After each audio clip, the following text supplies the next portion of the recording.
Hi అండి, welcome to శోభాస్ kitchen. నేను ఈరోజు చికెన్ బిర్యానీ చేస్తున్నాను. ఇక్కడ చూడండి పొడి పొడిగా ఎంత బాగా వచ్చిందో. నాకు మంచి కొలతలతో మీకు చూపిస్తున్నాను. మీరు ఇక్కడ చూసి నా వీడియోని లైక్ చేసి, షేర్ చేసి, కామెంట్ చేసి సబ్స్క్రైబ్ చేయండి ఫ్రెండ్స్. నేనైతే ముందుగా ఇలా చేస్తున్నాను. నాకు బిర్యానీకి కావాల్సిన ఐటమ్స్ని అయితే నేను ముందే ఇక్కడ పెట్టుకున్నానండి. చూడండి, ఇక్కడ చూపిస్తున్న విధంగా మీరు కూడా అరేంజ్మెంట్ చేసుకోండి ఫ్రెండ్స్.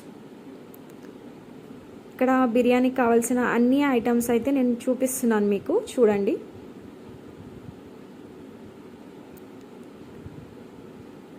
ఇప్పుడు ఫ్రెష్గా ఉన్న చికెన్ అండి. చికెన్ని కడిగేసుకుందాం మనం. ముందుగా చికెన్ని కడిగేసుకోవాలి. ఇక్కడ మంచి కడిగేసుకొని దాంట్లో కారం, పసుపు 2 స్పూన్స్ అయితే సరిపోయింది నాకు. మీరు స్పైసీ తినేటోళ్ళు అయితే, నా స్పూన్ చిన్నగా ఉంది కాబట్టి 2 స్పూన్స్ అండి నాకు.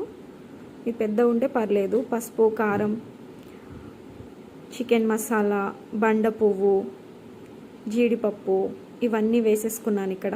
చూసారా, యాలకులు, లవంగాలు, మిర్చి ఇలా వేసేసుకొని పైనుంచి అల్లం పేస్ట్ కూడా చల్లుకుంటున్నాను. ఆనియన్స్ కూడా అండి.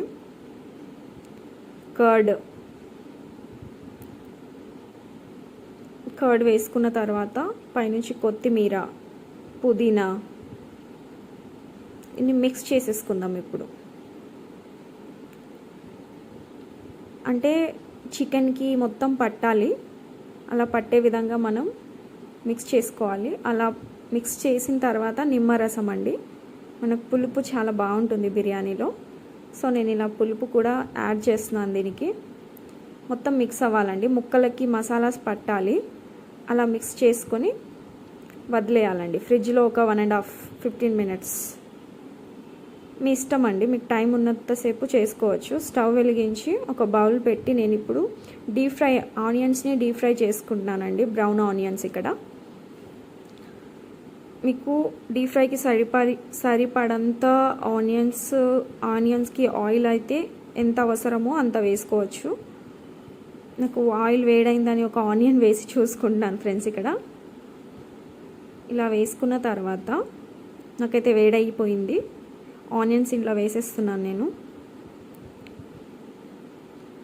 మంచిగా వేడైంది ఆయిల్ కూడా. తర్వాత రైస్ అండి, బాసుమతి రైస్ని నేను ఫ్రెష్గా ఇప్పుడు వాష్ చేసుకుందాం మనం. మంచిగా కడిగేయాలండి, దాంట్లో ఉన్నదన్నీ వెళ్ళిపోతాయి. ఇలా కడిగేసుకున్న తర్వాత ఆనియన్స్ని కూడా చూస్తూ ఉండాలి. ఇటు రైస్లో సాజీరా వేసుకున్నాను, బండ పువ్వు వేసుకోవాలి, ఆకు కూడా వేసుకోవచ్చు, జీడిపప్పు మీ దగ్గర ఏది అవైలబుల్లో ఉంటే అది వేసుకోవచ్చు. మనం రైస్ అనేది బిర్యానీ పొడి పొడిగా రావాలంటే నిమ్మకాయ పిండుకున్నాను ఇక్కడ నేను. తర్వాత లవంగాలు, యాలకులు ఇవి వేసేసుకోవాలి. ఇలా వేసి ఒక 15 మినిట్స్ పక్కన పెట్టేద్దాం దీన్ని. సాల్ట్ వేసి బండపువ్వు కూడా వేసుకున్నాను. ఆనియన్స్ అయితే డీప్ ఫ్రైకి పెట్టాం కదా, ఆనియన్స్ అయితే బ్రౌన్లో వచ్చేసాయి నాకు. సో దీన్ని ఒక బౌల్లో తీసేస్తున్నాను ఇప్పుడు. బ్రౌన్ ఆనియన్స్ అనేది చాలా ఫ్లేవర్ని తీసుకొస్తాయి. ఇందాక పెట్టాం కదా 15 మినిట్స్ ఫ్రిడ్జ్లో. నాకు డీప్ ఫ్రైకి ఆయిల్ ఉంది కదా, ఆయిల్ని నేను బిర్యానీకి కూడా వాడేస్తున్నాను. ఇక్కడ ఆయిల్ అయితే వేసేసుకున్నాను. చూసారా, ఈ ఐటమ్స్ని మనం ఆయిల్లో ఎంచుకోవాలి కొంచెం సేపు. అవి వేగాక మిర్చి వేసుకుందాం.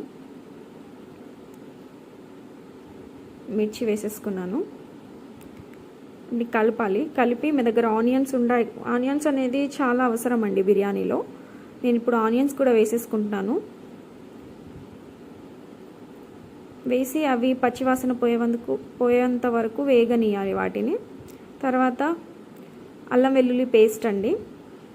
అల్లం వెల్లుల్లి పేస్ట్ అనేది చాలా ఫ్లేవర్ని తీసుకొస్తుంది. సో నేను ఇది వేస్తున్నాను ఇక్కడ. బిర్యానీని మనం ఇందాక ఫ్రిడ్జ్లో నుంచి తీసాం కదా, అది చాలా మసాలా పట్టేసి ఉంటాయి ఇప్పటికీ.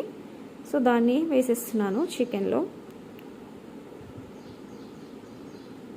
నాకు కొంచెం కలర్ కోసం, అంటే నాకు చాలా స్పైసీ తింటామండి ఇంట్లో. సో కారం వేసుకొని నిమ్మరసం ఇక్కడ కూడా యాడ్ చేసుకోవచ్చు.